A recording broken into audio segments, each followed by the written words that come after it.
Sabi hindi naman talaga 'yan yung issue mga pangalan, eh, 'no? Ang issue, kung saan nanggaling talaga yung saan napunta yung pera. At kung meron kayong, isinubmit o ang Vice Presidente may isinubmit na hiwalay na envelope na may mga pangalan o tunay na mga pangalan at kapagka isinubmit sa COA, hindi ibig sabihin na, isusumbong sa mga NPA, 'di ba? As long as they have food to put in their mouth, I'm happy for them. Baka sa susunod hindi na tumakbo ito. Kapagka ho ganyan mga kababayan, naaapektuhan po 'yan, 'no? Nasasapul po iyan mga Boss Chief Amusar kaya kapagka yung, ganyan 'no, nasasaktan 'yan. Oo, maniwala ho kayo mga Boss Chief Amusar. Sandali, sino gumawa nito? Maisingit at maipakita ko na din sa inyo. Oh, si Dimasya lang, si Jose Rizal. Si Jose Rizal nang malaman niyang kinumpara siya si Jose Rizal nung malaman siyang kinumpara siya ni Robin Padilla kina Antonio Pagong, timon po siya, sumuso ng belat. sasabihin niyo, Mark, wag mo naman basahin ng mabilis na ganun. Pero ganun po kasi yung katunog eh. At hindi po pwedeng sabihin natin na, nagkataon lang yung isa. No, nagkataon lang yung isang pangalan na na naging katunog ng sumuso ng belat. 'Di ba? Marami po mga bossing eh. Si Pining, Garcia, si Malu, Wang, sino pa? Si Pining Garcia, si Malu Wang, si Tini, Gasan. Madami po. Timon, Layong King. 'Di ba? Mary Grace, Piatos. Kaya hindi po maaalis na yun yung isipin natin at ganun natin basahin po. Dahil yun yung talagang gusto nilang iparating po mga kababayan. Totoo namang binaboy ang pera ng mamamayang Pilipino. At ang may sabi ho mga kababayan meron pong mga nagsabi o nagbulong na ang isa daw po doon sa mga inventor ng mga pangalan na ito yung natae daw ho. sorry, yung natae daw sa sauna. Hindi ko sigurado kung totoo yun, no? Kung sino man yung natae doon sa sauna, hindi ko alam, bahala kayo dyan sa buhay ninyo, no? Mapapapi talaga si Jose Rizal dito. Yun yung sinasabi ko ho sa inyo, na sinasabi ni Robin Padilla. Mas nakakatawa pa nga yung mga alias noong araw daw po, no?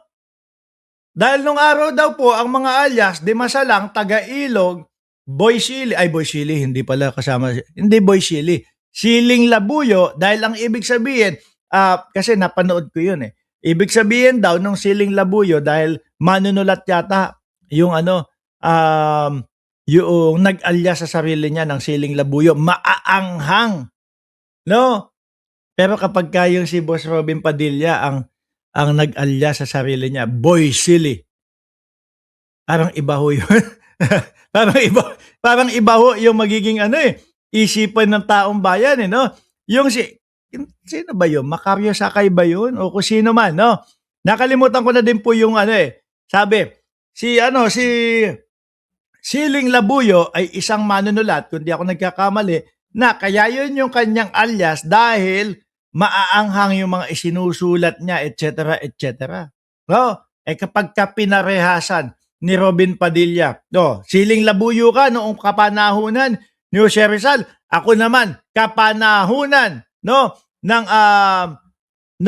20th Congress, tama 'di ba? 20th Congress ngayon. Ako naman si Boy Silly.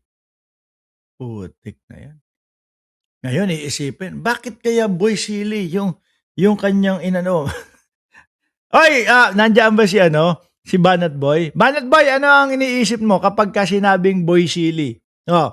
Sige nga, ano ang iniisip mo kapag sinabing Boy Silly? Ano unang iisipin mo diyan? Sabi, Boy Silly, bakit kaya? Hindi kaya maanghang din magsalita? O kung ano man. Ma'am Maritel Musni. Anyway, alisin ko na ho ito mga kababayan. Balikan nga natin talaga, yung mga sinabi ni Robin Padilla po dito, mga bossing, na medyo maangas, medyo may kayabangan. Yung tipo bang, senador ako, Deans ka pwedeng magpaliwanag dito. Hindi, basta kung ano lang yung tanong ko, ang sagot mo lang kung ano lang yung gusto ko, yes or no.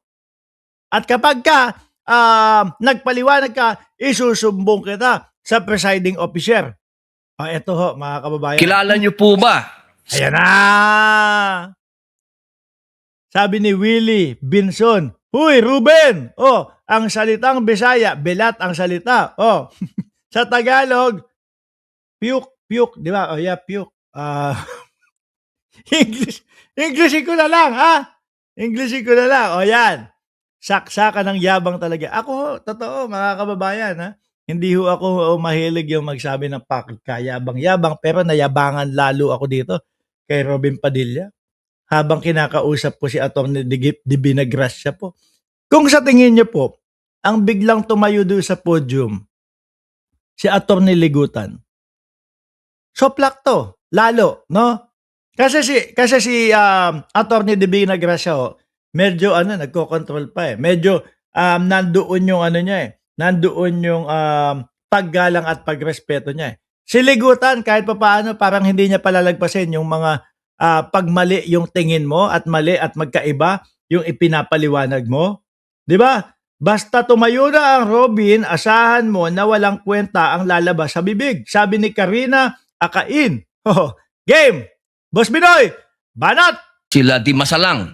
I'm sorry po sa aking history teacher. Ayan, opo. Hindi ko na po maalala. Ito po ang pinakamagandang panahon para maipaalala po sa inyo na ang ating mga bayani ay gumamit ng mga alias. Okay. Tapos naman, siyempre gusto niyang i-connect yan doon sa ang ating vice-presidente ay gumamit ng mga alias. Ayan, di ba? Ito din yung mga panahon, no? O pagkakataon na maganda ipaalala natin sa mga kapwa natin Pilipino na ang vice-presidente ay gumamit ng alias, mga kababayan. Para po saan? Para daw po doon sa mapatunayan na nagamit ng wasto o ng husto yung confidential funds daw po. Okay? O game. Di masalang. Siling labuyo. Tikbalang. Di masalang, Jose Rizal. O yun nga, yung siling labuyo. Ito, yung panahon naman natin ngayon, sabi nyo, boy sili naman yung version niyan. Sabi ni Mark Estacador, uy, namiss kita, boss Objection, your boss, Mark. No, di pa confirm kung alias nga po daw yan. Naku po. Ganon? Kung hindi pa confirm, ibig sabihin, ito mga tunay na mga pangalan ito. Taga-Ilog. May Pag-asa. Buwan. Magdalo. Si Buwan, si Juan Luna. No? Tinagalog lang yung Luna kasi buwan. Di ba? Sa ilalim ng puting ilaw.